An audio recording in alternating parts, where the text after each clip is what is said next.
Shalom, selamat pagi Bapak Ibu jemaat yang dikasihi Tuhan. Kiranya kita semua dalam keadaan yang sehat dan kita tetap bersemangat menjalani hari-hari kita bersama dengan Tuhan Yesus Kristus.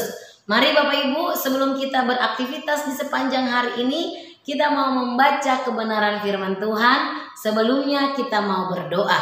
Terpujilah Engkau Tuhan kami Yesus Kristus yang sangat mengasihi kehidupan kami.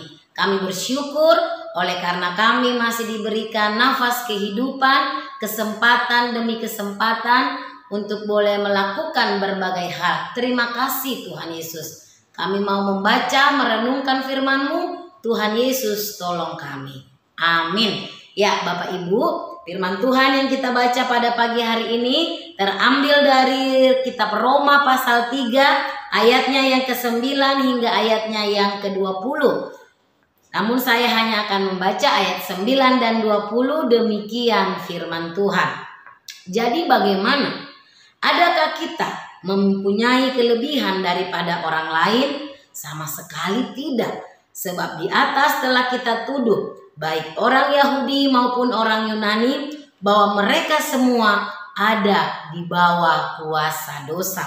Ayat 20, sebab tidak seorang pun yang dapat dibenarkan di hadapan Allah oleh karena melakukan hukum Taurat. Karena justru oleh hukum Taurat orang mengenal dosa. Ya Bapak Ibu saudara-saudara yang dikasihi Tuhan, dalam pembacaan firman Tuhan ini Rasul Paulus menegaskan kepada jemaat yang ada di Roma bahwa semua orang telah berbuat dosa, dan itu ditegaskan kembali juga di dalam Roma pasal 3 ayat 23. Karena semua orang telah berbuat dosa dan telah kehilangan kemuliaan Allah. Mengapa hal ini berulang-ulang disampaikan oleh Rasul Paulus?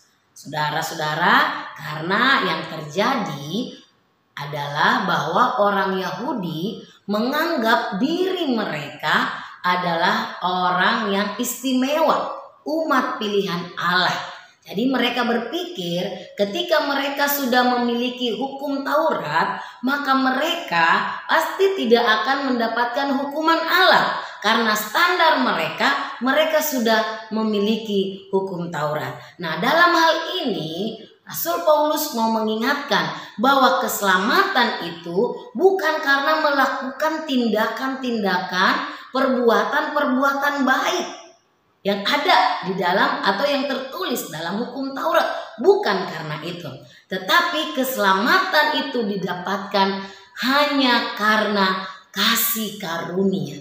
Hanya karena anugerah semata, bukan karena melakukan hukum Taurat. Sehingga di dalam ayat yang 9 tadi, adakah kita mempunyai kelebihan daripada orang lain? Dikatakan sama sekali tidak. Ini mau menegaskan bahwa semua orang, baik orang Yahudi maupun orang Yunani, ada dalam kuasa dosa. Bahkan Rasul Paulus mengutip di dalam kitab Mazmur di dalam ayat 10, tidak ada yang benar, seorang pun tidak. Bahkan di dalam ayat 18, rasa takut kepada Allah tidak ada pada orang itu. Ini mau menegaskan betapa dosa itu menguasai kehidupan manusia. Ketika Adam Hawa jatuh ke dalam dosa, maka dikatakan semua orang ada di bawah kuasa dosa. Hanya karena kasih karunia Allah saja kita diselamatkan. Bukan karena perbuatan baik yang kita lakukan. Saudara-saudara yang dikasihi Tuhan, hal ini kembali mengingatkan kita bahwa setiap kita adalah orang-orang berdosa di hadapan Tuhan. Kita tidak perlu untuk sombong rohani. Gak perlu kita menjadi orang yang sombong. Jangan ada orang yang memegahkan diri. Karena kita semua adalah orang berdosa. Kita semua butuh anugerah Tuhan. Dan hanya karena anugerahnya sajalah kita diselamatkan. Karena itu mari kita terus merendahkan hati kita, diri kita di hadapan Tuhan, bahwa tanpa Tuhan saya bukan siapa-siapa. Saya butuh anugerah Tuhan di dalam menjalani keseharian kehidupan saya, kehidupan kita. Kita begitu rentan bisa jatuh di dalam dosa.